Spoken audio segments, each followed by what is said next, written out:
sahabat Suara Tani, FK P4S Jawa Timur kali ini berkunjung ke Kota Tahu, ke Kabupaten Kediri, yaitu di P4S Hikmah Farm. P4S Hikmah Farm ini adalah P4S yang bergerak di bidang hidroponik. Dari permagangan dan pelatihannya semua tentang hidroponik. Seperti apa? Mari kita lihat ke dalam.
Assalamualaikum. Waalaikumsalam, Bu. Pak Anang. Ya, Pak Bu. Nandar, Iya, lagi siap, Bu. ngapain? Sedang mengukur nutrisi, Bu. Mengukur nutrisi dan pH ya, untuk mengetahui nanti ini sesuai nggak pH-nya dengan tanaman hidroponik. Karena begitu. tanaman hidroponik minta pH 5,8 yang paling bagus. Ya. Kalian saya juga ukur nutrisi seperti ini. Ya. Jadi Pak Nandar, Pak Oke. Anang, kami tim dari Suara Tani, Ya, jadi saluran Parta Petani Indonesia ya, yang digagas oleh FK P4S Jawa Timur. Ya. Kali ini memang kita jalan-jalan ke Hikmah Farm. Kita pengen tahu bagaimana Hikmah Farm ini bisa memproduksi hidroponik sayuran khususnya, hingga hasilnya kita dengar bahwa pemasarannya sudah sampai mana-mana gitu. Iya. Nggih. Bisa diceritakan Bapak, ini mulai menekuni hidroponik ini sejak kapan? sejak tahun 2017. Untuk hidroponik pertama kali kita di BPP Pare. Saya coba untuk berbudidaya hidroponik Pare, kemudian dilihat kok perkembangannya bagus, maka kita mendirikan dengan menggunakan teman-teman Jamaah Hikmah. Bersama-sama Jamaah Hikmah kita buat hidroponik Ya. sampai di tahun 2018. Ya. 2018 alhamdulillah kita berjalan sudah menanam hidroponik, kemudian sampai dengan 2018 itu saya sudah juga sekaligus jadi asesor nasional di bidang hidroponik. Itu untuk mendukung kegiatan saya di bidang hidroponik, Ya. maka harus ada pengembangan ilmu di bidang hidroponik karena saya sebagai asesor, sehingga saya harus banyak menemukan teknologi-teknologi yang terbaru, perkembangan ilmu hidroponik yang itu juga mendukung kegiatan di asesor saya dan juga mendukung kegiatan di pertanian hidroponik. Kemudian dari sampai 2019 Ya. kita coba minta rekomendasi ke Dinas Pertanian, Ya, betul. Perkebunan Kabupaten Kediri untuk menjadi P4S Hikmah Farm. Waktu itu teman-teman dari Puslatan, Pak Bambang Gatut, kemudian dari teman-teman Ketindan itu menyerahkan, Pak Nandar lebih baik coba daftar ke P4S karena panjenengan itu kok saya lihat untuk pelatihan hidroponik kepada pemuda tani, KWT, kelompok tani, gabung tani, kok gratis. Nah, lebih baik kalau gitu sekalian jadi P4S Hikmah Farm Untuk karena membagi P4S ilmu. berbagi ilmu seperti Ya. itu. Berarti sekarang sudah P4S dong? Sekarang sudah alhamdulillah apa, Bapak? sudah kelas madya, Bu, alhamdulillah. Selamat nih Bapak. Sama-sama. Baru terbentuk kemudian madya. Ya, Pasti karena prestasi ya. karena prestasi, Bu, alhamdulillah. Ini ngobrol-ngobrol mulai kenapa memilih hidroponik tuh apa kelebihannya dibanding dengan pertanian biasa? Iya. Padahal pertanian yang konvensional yang biasa juga tidak sulit-sulit amat, Iya, bahkan betul. lebih mudah, tidak Betul. rumit seperti ini. Iya. Bisa diceritakan apa? Kenapa milih ini? Saya milih hidroponik sebenarnya justru lebih mudah hidroponik daripada konvensional. Oh begitu ya Betul, Bapak. ya, karena Bisa konvensional diceritakan? saya bisa ceritakan Iya. mulai dari kita pembenihan, di mana pembenihan di hidroponik cukup di media khusus yaitu dengan media rock wool. Sedangkan di konvensional kita harus menyiapkan lahan yang luas untuk media tanamnya. Tenaga kerjanya banyak. Nah, kalau di hidroponik mboten, malah satu sprayer ini kecil itu bisa ratusan tanaman dan bisa dikerjakan satu hari itu bisa menyemaikan 1.500 tanaman. Bayangkan kalau konvensional 1.500 tanaman, berapa tenaga kerja yang harus kita ambil? Karena dengan media rock wool kita hanya menusuk-nusuk yang sudah kita potong sesuai dengan ukuran dadu itu ya, dadu itu ukuran 1,5 kali 1,5 cm, dan itu sangat mudah ketimbang kita harus menyiapkan tanah, media tanah, kemudian kita harus mensterilisasi tanah, kemudian kita harus ngayak tanahnya. Itu kan juga kegiatannya yang sangat panjang. Kalau ini kan sudah steril karena rock wool ini terbentuk dari bebatuan alamiah. Terus seperti ini itu. Bapak, ini kok bisa seperti ini bagusnya ya? Bisa subur, kemudian bersih, bening. Betul. Ini bisa diceritakan menggunakan apa ini? Ini kita menggunakan nutrisi, Bu. Yang paling penting dalam berbudidaya itu adalah titiknya itu di nutrisinya. Dengan kita menggunakan nutrisi 13 unsur. Ada N, ada P, ada K, ya Bu. Kemudian ada C, ada M-gen, ada ZN, ada EBDA, ada ETA. Dan semua kita ramu sesuai kebutuhan tanaman. Karena tanaman itu membutuhkan nutrisi 16 unsur. 13 unsur kita ciptakan, 3 unsur kita ambil dari alam. Ada udara, matahari, oksigen. Di P4S Himapam kita menggunakan nutrisi 13 unsur, di mana untuk mengontrol 13 unsur nutrisi kita menggunakan IoT, Internet of Things, di mana Internet of Things bisa mengontrol kebutuhan nutrisi. Misalkan kita mengupdate nutrisi 700 ppm. Ketika nutrisi itu kurang dari 700 ppm, maka dia akan menambahkan sendiri. Ketika pH itu berkurang, mereka juga akan IoT tersebut bekerja akan menambahkan. Demikian sebaliknya ketika kelebihan juga akan mengurangi. Untuk melihat itu kita bisa menggunakan dengan aplikasi web yang bisa kita lihat di Android maupun di laptop. Kalau seperti ini umur berapa Bapak? Ini umur sudah siap panen. 28 hari. 28 hari. Ini jenis tanamannya? Pakcoy. Pakcoy. Iya, pakcoy. Terus ini dalam budidaya ini Bapak tadi cerita bahwa kita bagi ilmu, biasa membagi ilmu, ada permagangan, ada pertanian.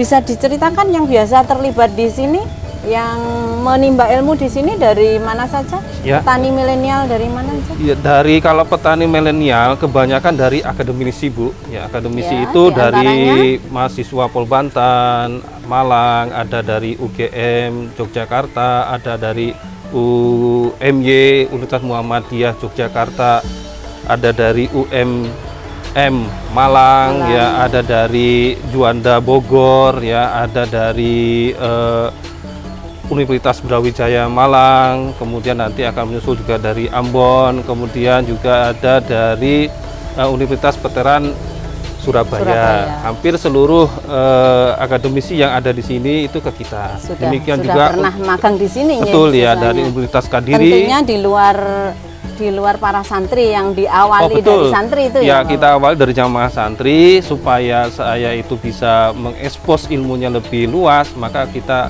tadi salah satunya adalah kelembagaan P4S.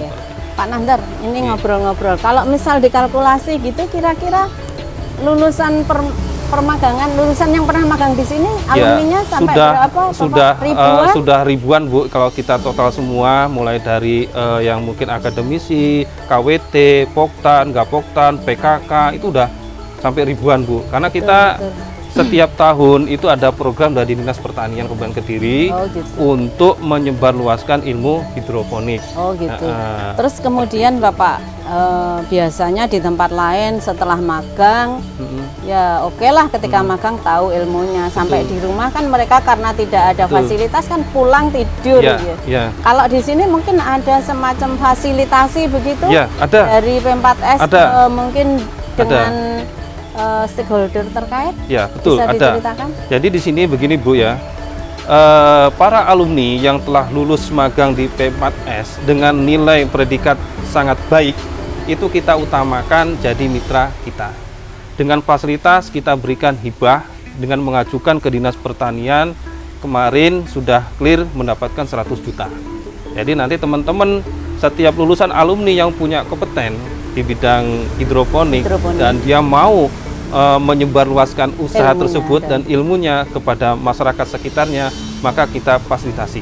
Kita ajukan dana ke Dinas Pertanian, alhamdulillah sudah disetujui oleh Kepala Dinas Pertanian dan tinggal menunggu cairnya saja.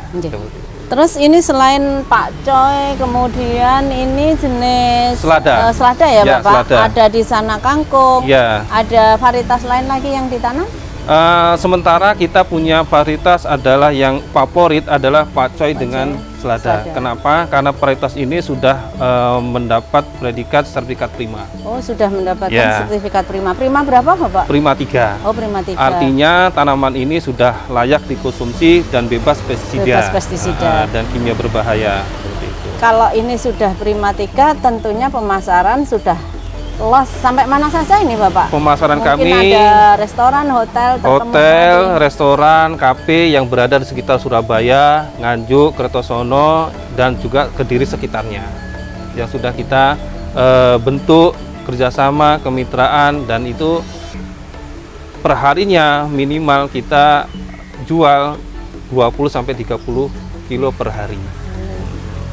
Dulu pada waktu masih awal ketika orang-orang belum mengenal sayur sehat, itu apa yang Bapak lakukan ketika itu? Karena saya yakin mungkin apa sih bedone iki ya sayur ning pasar ya sayur seperti itu. Apa yang Bapak lakukan? Saya lakukan cara mengenalkan ke masyarakat di sekitar sini. Di P4S dulu saya pertama mengenalkan hidroponik. Terus terang jujur saya bingung. Sampai kemudian disedekahkan ya Bapak, saya dengar. Itu masalahnya, solusi saya adalah sodako. Jadi dengan ini hikmah dari sodako juga ini. Ini hikmah dari sodako sehingga sampai saat ini hikmah menjadi besar. Seperti apa dulu Bapak sodakohnya maksudnya ini hanya menceritakan ya, menceritakan sejarahnya saja. Jadi seperti apa dulu cara mengenalkan? Cara saya mengenalkan itu, saya bagikan ke teman-teman terdekat ataupun toko-toko Cina di sekitar Pare yang ada di kota Pare, saya kenalkan, kebagikan ke toko-toko dan alhamdulillah mendapatkan respon yang baik. Besok kamu nggak usah ngirim lagi sayurmu. Saya kaget Bu, takut saya Bu, loh nggak mau berarti nggak enak, saya khawatir gitu.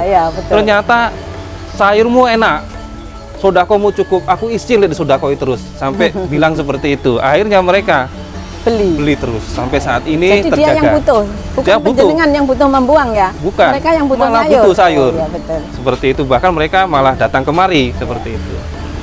Terus ini apa yang Pak Nandar mau sampaikan kepada sobat tani di Nusantara, khususnya para alumni FK P4S yang masing-masing magang di P4S di Jawa Timur, dan untuk para konsumsi sayurnya penjenengan apa?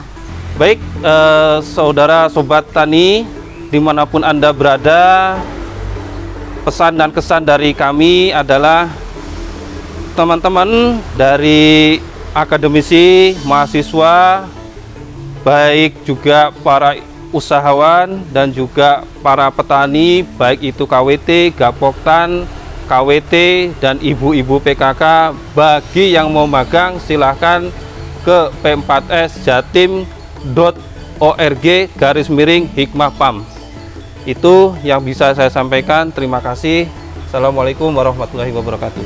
Ya, jadi demikian tadi sobat tani dari Suara Tani yang disampaikan Pak Sunandar, bahwa ketika ingin memperdalam ilmu hidroponik bisa datang ke Hikmah Farm atau kunjungi website p4sjatim.org/Hikmah Farm.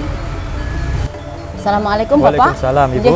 Pak Kadis, mohon maaf, ini tadi saya sudah banyak ngobrol dengan Pak Sunandar, Ketua P4S Hikmah Farm, banyak ilmu yang saya dapat dari sana.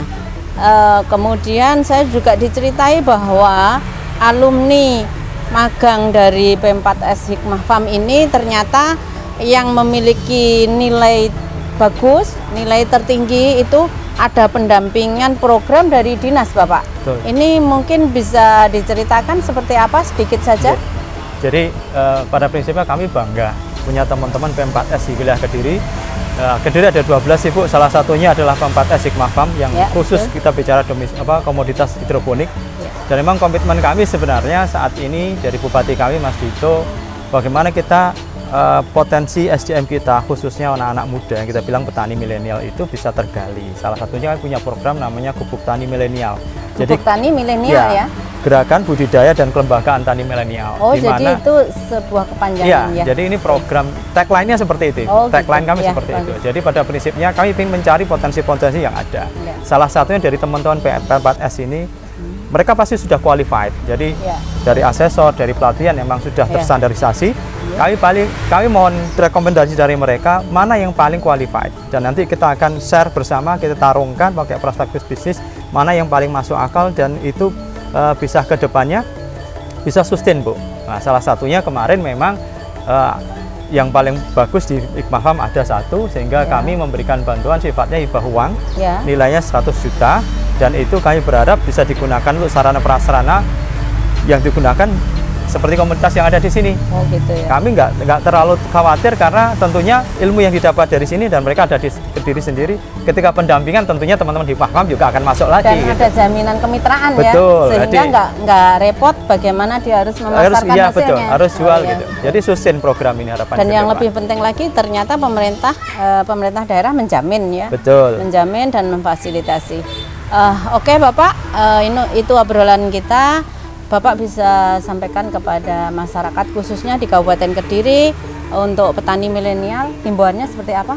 Ye. Monggo, Bapak. Mari rekan-rekan sobat Suara Tani, kita nggak usah takut, kita kembali ke pertanian karena sebenarnya pertanian cukup menguntungkan. Tinggal bagaimana kita memanajemen saja. Dan di Kediri cukup banyak teman-teman yang sudah berhasil dan baik itu dari tanaman hias, tanaman sayur hidroponik ataupun di organik. Monggo kami di dinas ataupun di teman-teman yang P4S siap membantu panjenengan, kita bisa diskusi ke depan dan jangan khawatir, rezeki ada di tangan Allah dan bagaimana pertanian ini bisa maju kalau kita dia yang bergerak. Gitu. Siap. Terima kasih.